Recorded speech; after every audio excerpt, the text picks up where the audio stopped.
So the answers are in log form.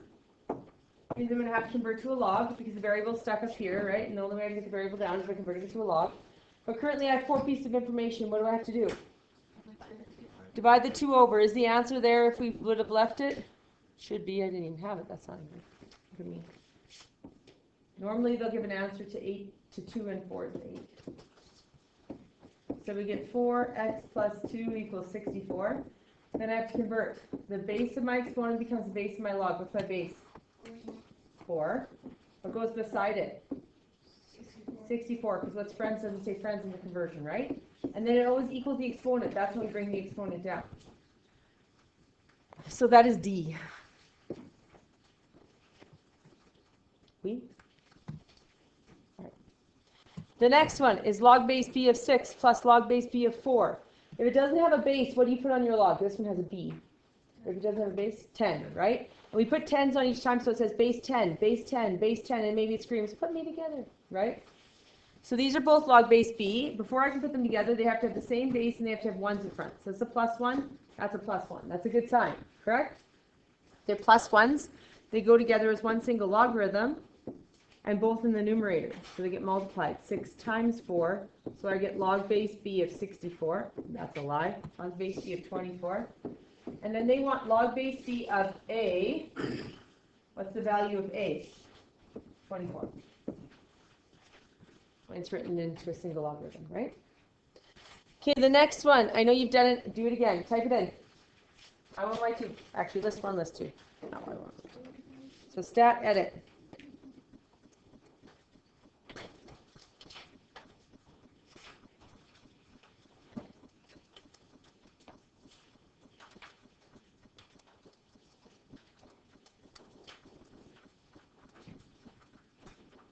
And we're picking number 9, because this unit is either a long regression or exponential. This one has ln, so it's a log. It's a log regression, right? 9 or 0. What if on this test you pick anything but 9 or 0? How's the question going to go? Badly. You're going to get a 0. Okay?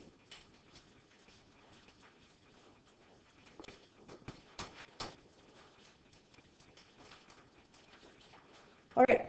So my equation is if y equals 5.948342138, that's the A, plus B, which is 6.2788821,987 ln of t.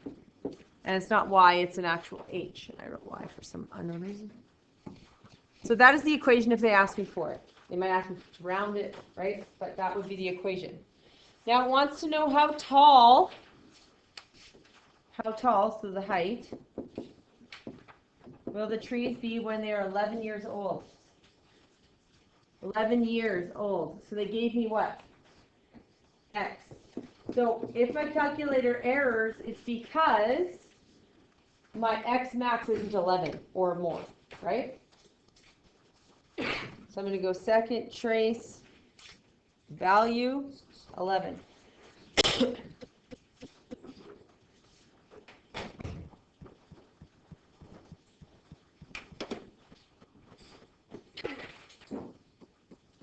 And it's nearest foot, so 21, right? Do I need a sentence if it's a numeric response? No, here's the highlight of a numeric response. Okay, this one, which of the following exponential expressions is equal to this? So I have log base 6, and then I'll put this in brackets to remind myself that it's together, equals 2x plus 3. Do I have 3 pieces of information? Yes, I have a base, I have what's beside the base, and I have what it's equal to. So that's 3 pieces of information, correct? So I can convert it to a log, or exponential, sorry. So the base of my log becomes the base of my exponential. So the base of my log is 6. So I'm going to give base 6. And then what's the exponential going to be? Exponent. 2x plus 3, because what's friends doesn't stay friends. And it's going to equal 7, which is B. Then we're at the lower. If you can't convert between exponential and log and exponential, how do you think the unit test is going to go? Really rough. That's what it's going to be. Real set. Okay? So you have to be able to convert always, always, always correctly too, not just guessing. I think it goes here. If you say I think, that's a scary place for a test. Because one answer is there and then the 3 common errors. So the I think can cause the 3 common errors, right? All right, this one. Base B, base B, base B. A 1, a 6, oh crud, a 6 and a negative 1. That 6 is my problem, correct? I have a plus 1 log base B of 3x plus 6 log base B of x. What can I do to get that 6 to be a 1? Power rule, bring that 6 up as the exponent. You can only do this with a log, right? And if you're like, I don't know if I can, you can. There's a formula sheet I gave it to you a long time ago. You see here, it shows if the end's in front of the log. Everyone, this is your formula sheet, right? It shows the end is in front of the log. I can bring it up as the power. It shows it here, right on your formula sheet. All right. And then minus 1 log base B of 6x squared. So we get log base B. Anything with a plus 1 in front goes in the numerator. So this has a plus 1 in front. So the 3x goes in the numerator. This now has a plus 1 in front because it canceled off. So the x6 goes in the numerator. And what happens with those two things? They get multiplied next to the 1. And then this has a minus 1 in front, so the 6x squared goes in the denominator. So now I'm left with log base B, 3x to the what? 7, because you have 2 bases, 2 exponents you add, right? I taught that in grade 10. 2 bases, 2 exponents we add. Over 6x squared. Now we're back to rationals. You can pretend this is the rational monomial, snowballs, correct? It's just the snowballs of the rationals. So 3 and a 6, I can take a 3 out, I'm left with a 1. Take a 3 out of 6, I'm left with a 2, it's division. X squared cancels off 2 of those. So I'm left with log base B, x to the 5 in the numerator, over 2.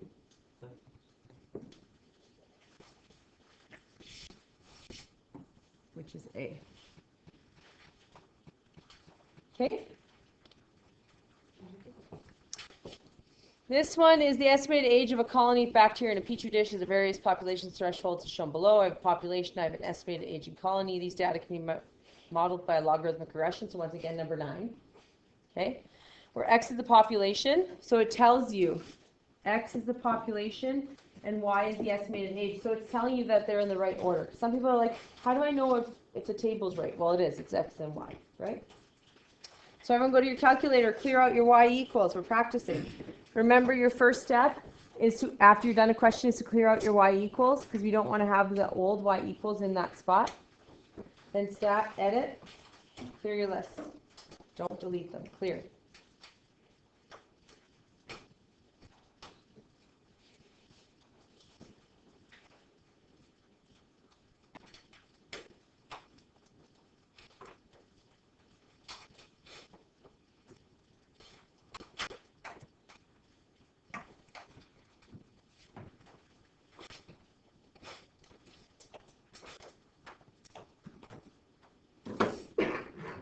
And then I changed my window because my population starts at 20,000, goes to 120,000. So I'm going to go 0 to, let's say, 300,000, where it's growing exponentially.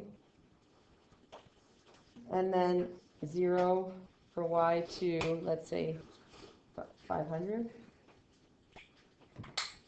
And I have a graph. This one just says, in the logarithmic regression, the value of b to the nearest tenth. They just want this value. Right?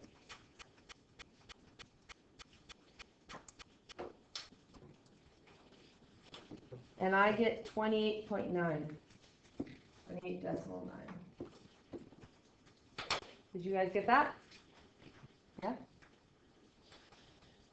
Okay, this one I want you to solve algebraically. What can I do? I have 2 bases, 2 exponents. The only way I can solve that algebraically is what? Common base. I cannot convert that to a log, right? The moment there's 2 exponents, you can't do log. You might have 4 pieces of information that you can't fix. So, what base can I make 16 and 8 both be? 2. So let's do the 8 first. So I'm going to rewrite the question.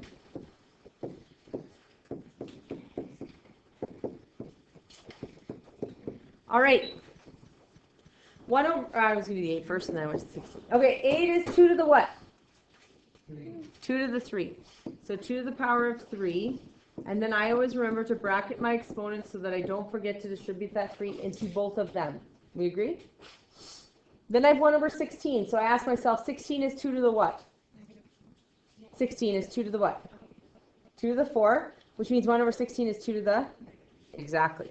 So if you have this, I always just look at the 16 and say, oh, that's 2 to the 4. Cool, I want to bring it up, so it's 2 to the negative 4. X plus 2, distribute through. So I'm going to get 2 to the negative 4x minus 8, 2 to the 3x minus 9. Do you suppose there's going to be a common base question on your test? Yes, it shouldn't be hard to predict what kind of questions I'm going to have. I'll have some regressions, I'll have some common base, I'll have some conversions between logs and exponentials and logs. I'll have word problems. I'll have graphs, all the curriculum, yeah. Yes. Because you'll never make it bigger. Yeah. Because you can't make 8 be 4. So the lowest they can be is 2. So we have 2 to this exponent equals 2 to this exponent. Then those exponents must equal. So I get negative 4x minus 8 equals 3x minus 9. Pick one and move the x. So I'm going to pick this one.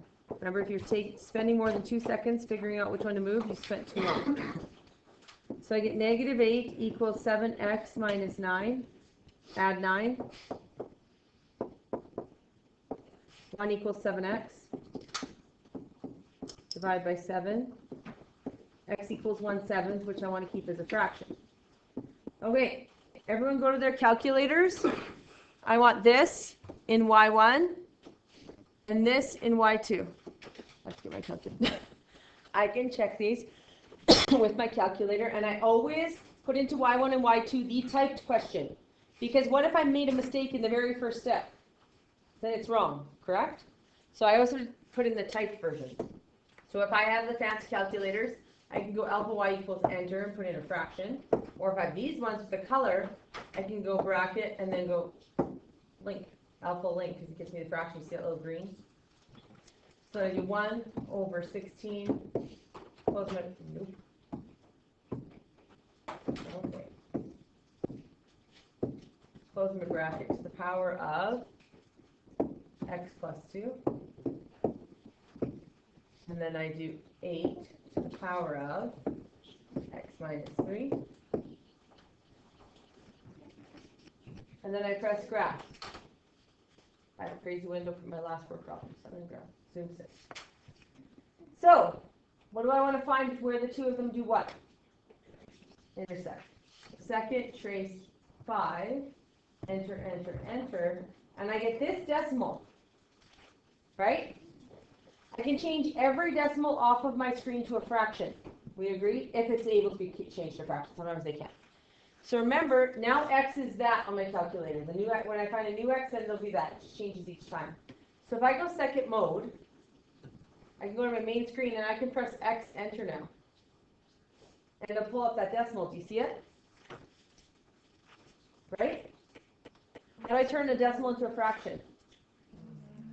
Math, enter, enter. 1/7. The same answer, right? So I checked it that way. Can I check it algebraically? Yes? So I can go 1 over 16. Never use a rounded decimal. 1 over 7 plus 2. Equals 8. 1 over 7 minus 3. So,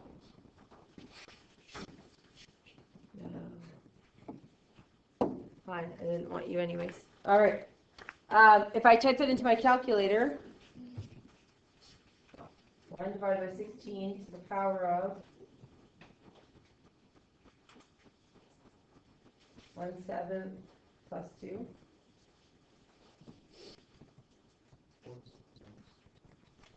I get 0.00026287113.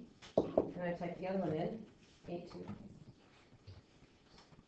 to the power of 1/2 minus 3. It's not 1/2. Anyone? Why is no one correcting me? What is the number? 1/7. I think I started off with a 7 and then just kept going. I don't really know what it is. 8 to the power of 1/7 minus 3. Ah, there we go.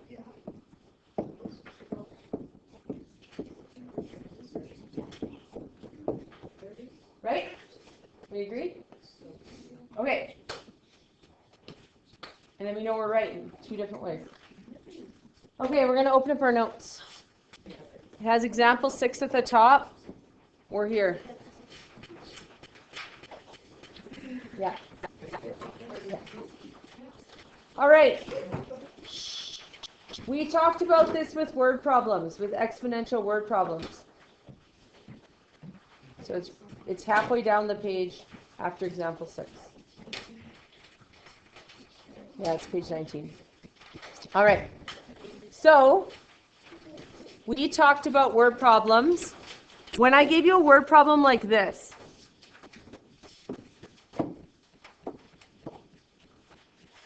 when I gave you a word problem like y equals 3,000 bracket 1.07 to the n, was the equation increasing or decreasing? Why was it increasing? That's true, but why? It's higher than 1. And what is 1 as a percent? 100. And 100% just means flat rate, who's all here, correct? So if this is greater than 1, this value, it's called the b value. The equation we look at for exponential is a b to the x. If our b is greater than 1, it's increasing exponentially.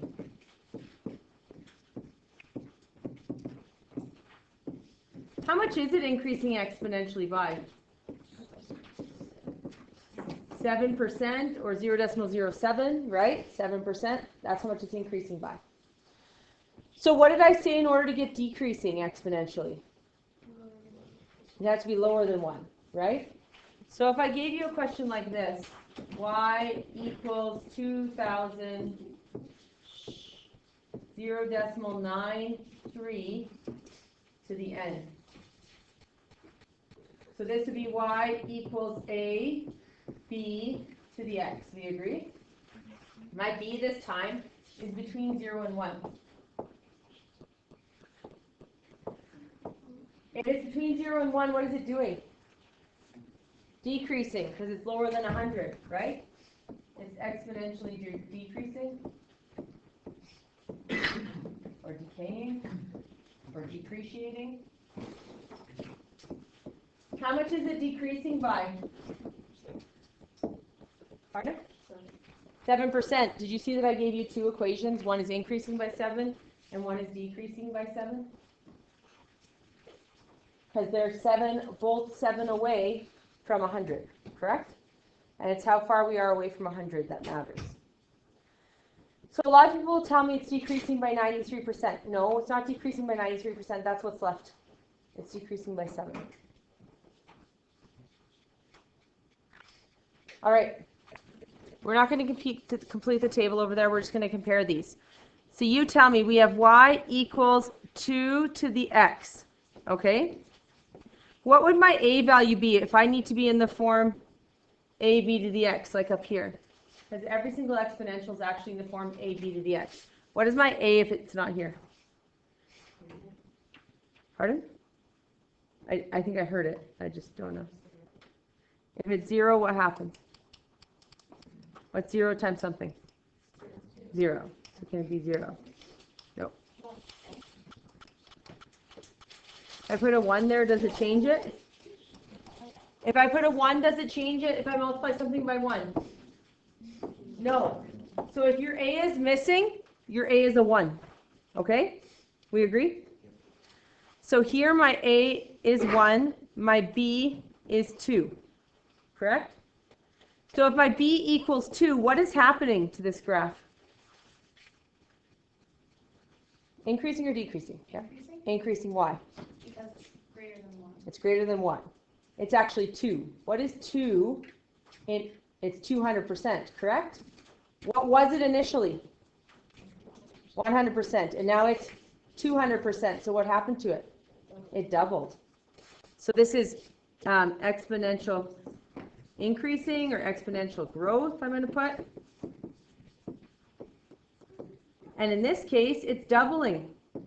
So if I started off with 1,000 and it doubles every hour, at the second hour I'd have 2,000, the third hour I'd have 4,000, at the fourth hour I'd have 8,000. So it's going to grow real fast, right? Doubling goes real fast because it's 200% of what you had every single time it increases. Okay, what is this one? What's my A? What's the A for this equation? 1, because there isn't one. And this is my B. If it makes it easier for you, you can write it like this.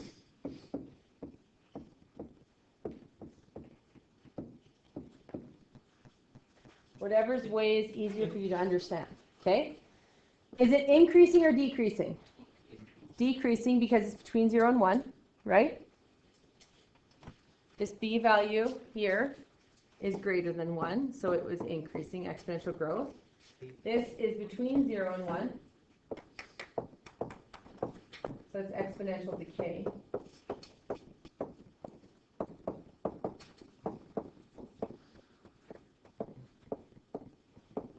By how much? Half. So it's a half-life, or we could say 50%, right? So it's decreasing by 50% is how we could say. Or we could say the half-life question. That means every time it halves.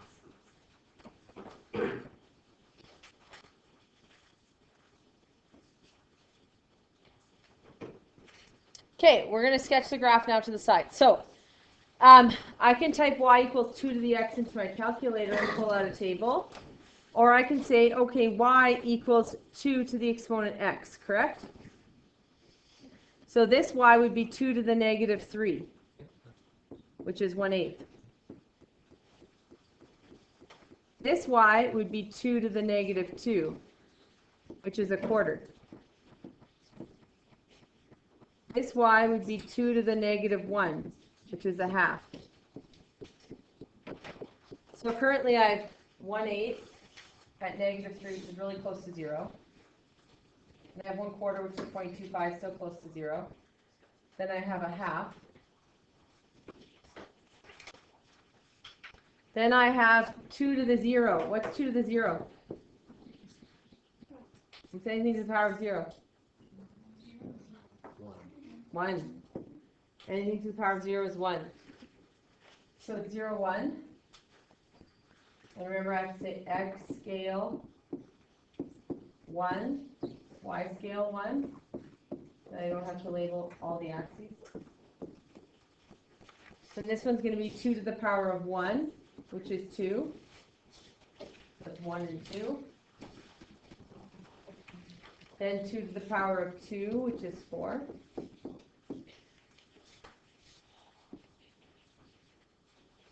Then 2 to the power of 3, which is 8.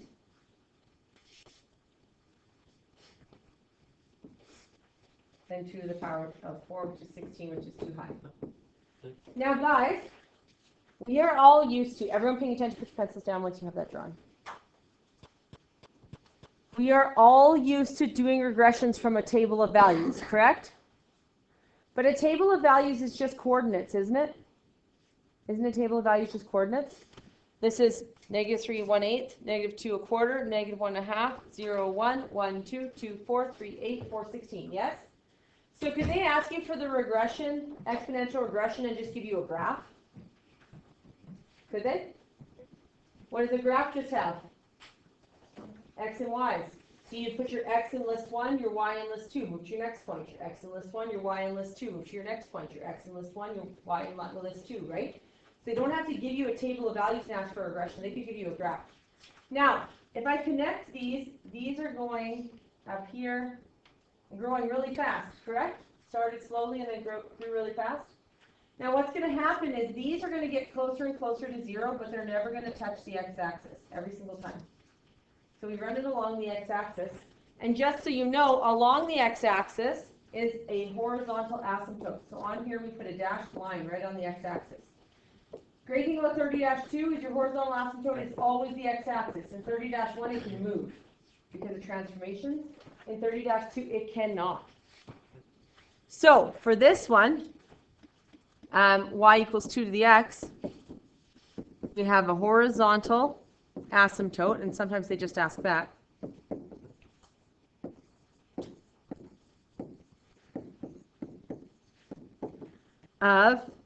It's the x-axis. What's the equation of the x-axis? Y equals 0. So the x-axis people often think is x equals 0, but what's all 0 on this x-axis? Y, correct? So the x-axis equation is actually y equals 0. Then we're going to do it for a half. Now what you can just do, I want you to try and sketch it. Type this into your calculator, get the y value that goes with it, fill it in. You take it right off your table of values and sketch your graph. Go. This one would be 1/2 to the -3, which is actually 8. Then this one would be 4. This one would be 2, 1, 1/2, 1/4, 1/8, 1/16, right? I'll draw this one in.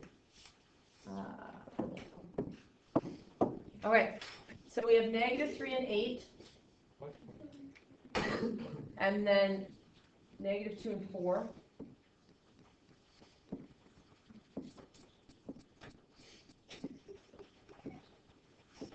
Okay, so our graph is running along the x-axis but not touching it and getting really, really close to 0, correct? All right. So when you go to the hospital, they might give you radioactive material in order to do some scans, correct? Do you think they want the radioactive material to have a really fast half-life or a really slow one? They want it fast. They don't want the radioactive material to sit in you for forever, right? They want to have it be the exact amount so that when you come out of that machine, the radioactive material is basically gone, right? They don't want you to sit there and like zap radioactive material for long periods of time, correct? So they would have a really fast half-life or a really quick half-life. Like it could be a minute, 2 minutes, 3 minutes, 4 minutes, whatever it may be. Obviously, it's not going to be 1 or 2 or 3 minutes. They'd have to throw you in there and then get you back out in like 6 minutes. Probably not going to happen, right? But they do want it to not be like 5 hours or even like 10 days. You'd be sitting there and be like, okay, in 10 days, the radioactive material that's sitting in me now just halved. That wouldn't be good, correct? So that's why radioactive material often has a half-life, whereas bacteria have triples, doubles, because it gets bigger and bigger and bigger faster. Right? All right. Do you see how these are symmetrical about the y-axis? Right? Because they're decreasing and increasing at the same rate. And they both have horizontal asymptotes, that dashed line at y equals 0.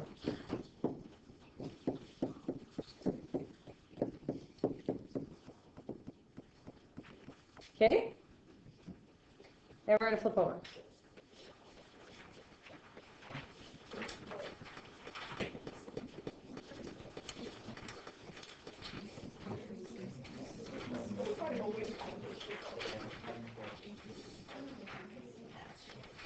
All right, so let's look at these graphs we just looked at. So the asymptote is actually a dashed line, and the reason why we draw it as a dashed line is because it doesn't exist there. Okay? It's a dashed line because that's where the graph cannot touch. It's like an electric fence. The graph can try and get closer and closer to it, but then it would get zapped, right? So it can get closer and closer to that asymptote, but it cannot touch it. So you have to show it by drawing a dashed line to say that it doesn't actually exist, but that there is a line there that doesn't exist that causes it to curve. So if I look at these two graphs, a very short summary of these two graphs, one goes like this, That would be the increasing one. And then one goes like this. We agree? Okay, so what's the domain of those functions? Does it go out forever this way? And then out forever this way? Is it going to stop? No, what about this way? No, yeah. So they go out for forever, correct? So what's the domain? X such that x an element of the reals. Every exponential will have x such that x an element of the reals. Every exponential. Because even if it grows faster or decays faster, it still goes out forever, right? Because like if I used a third and 3x, it would just curve faster, right? But they still are going out for forever. All right, we know that I told you there's an asymptote here, correct? So does the graph, I don't know why some of them are, whatever. So does the graph actually exist there? So where is the graph? Completely above the x-axis, yes? How would we write that? For range. Y such that y is what? Greater than? What's the lowest it could be? Really, really, really freaking close to 0, but not touch 0, right? So it's greater than what? Greater than big, even closer. What's it greater than? Lower. 0.00000000006 still exists. 0.00000000007 still on that graph. So what does it just have to be greater than? Nope. What does it just have to be closer to? Just 0. The only thing it can't be is what? What's the only thing it can't be? What's the only thing it can't be? It can't be 0, correct? So it has to be greater than 0. Can we put an equal to sign on it? No. It's literally just greater than 0. You guys are overthinking that one hard.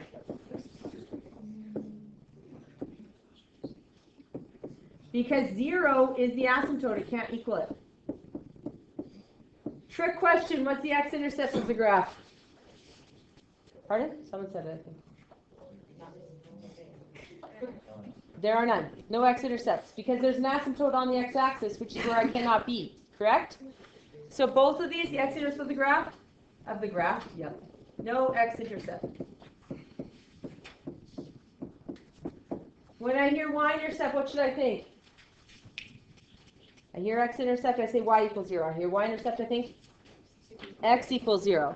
So if I plug that in here, my y-intercept would be y equals 2 to the power of 0. What's anything to the power of 0? 1. So my y-intercept is at 0, 1. Let's try it on this one. Y equals 1/2 to the power of 0. What's anything to the power of 0? 1. Right? When you hear y-intercept, you just need to fill in 0 for x. Every time. Doesn't matter what unit we're in. Or math course.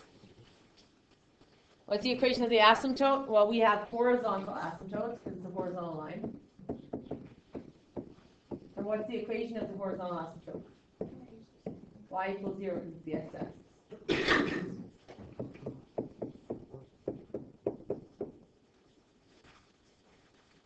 Now, f of x equals 2x is an example of an increasing or decreasing function. Increasing because it's a 2, which is greater than 1, correct? Also, the hint was and. And then 1/2, what is this? Decreasing because it's less than 1. And then here's our summary. When b is greater than 1, in the form y equals a b to the x. When b is greater than 1, the exponential function is increasing. When it's between 0 and 1, b can never be negative, just so you know. It's an exponential function is decreasing.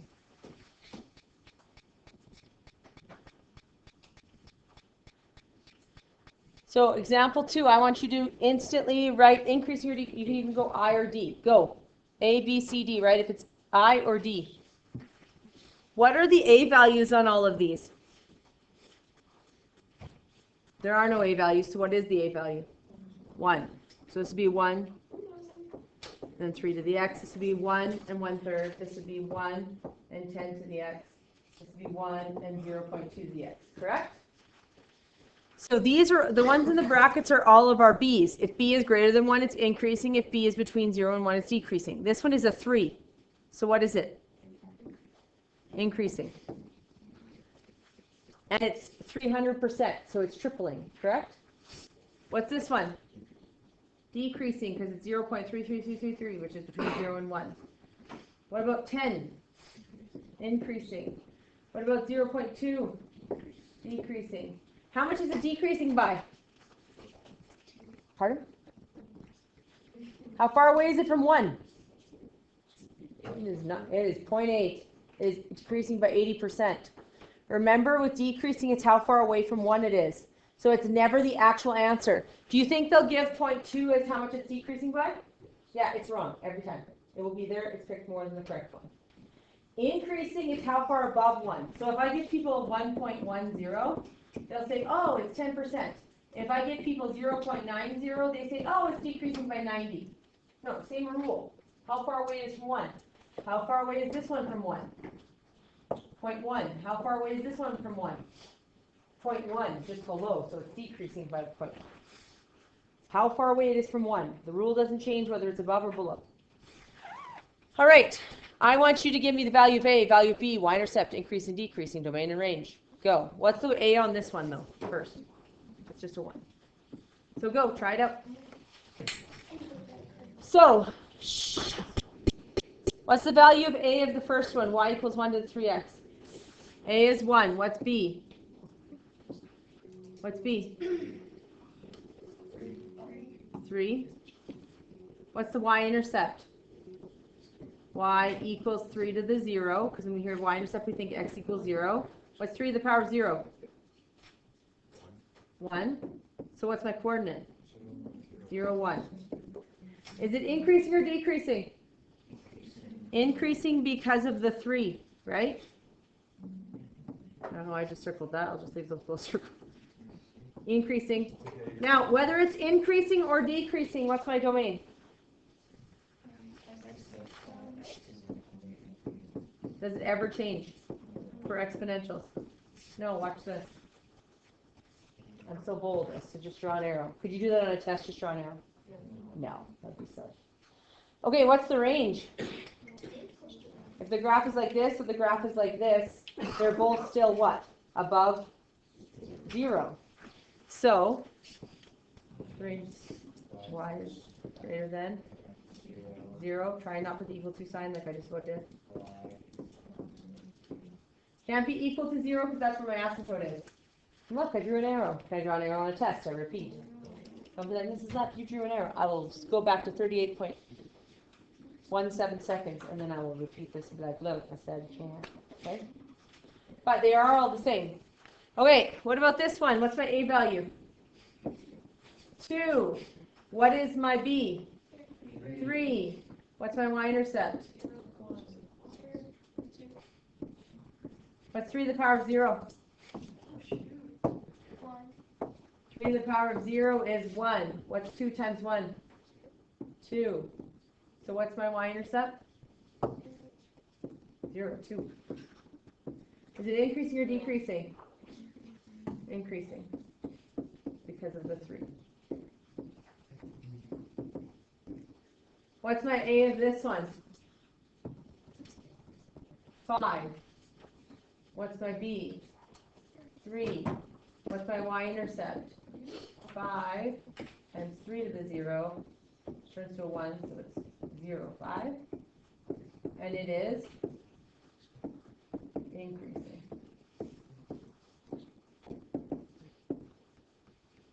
And then this one, 0.5, 3, y equals 0.53 to the 0, turns to a 1. So I get 0 and 0.5, And it's still increasing because my B was the same for all of these, wasn't it? Okay, without the aid of a graphing calculator, explain why none of these graphs could belong to represent the function 5, 4 to the x. So if it's a 4, what do we need to have happen? What does the graph need to be doing? Increasing or decreasing? Guys, if the base is a 4, if B is a 4, they have to be what? Increasing. And you always look at graphs from left to right like you read. So that one is increasing, so it could be this one. This one it can't be because this is decreasing. Number 3 is increasing, but what's the problem? Passes the x-axis, right? So it's too low because our asymptote is always on the x-axis. The graph is run along it. So.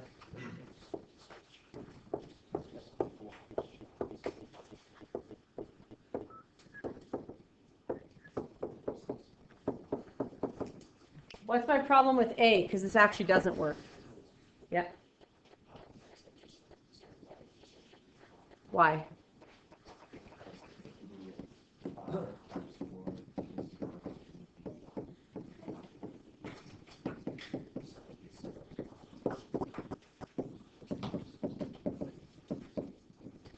Now, do we just memorize A as our y-intercept? No. We remember that the y-intercept, what happens? Y-intercept? X equals 0. Yes, y-intercept x equals 0. Doesn't matter what unit we're in. It's really easy to find y-intercepts, especially if the equation's in y equals. So, wrong y-intercept.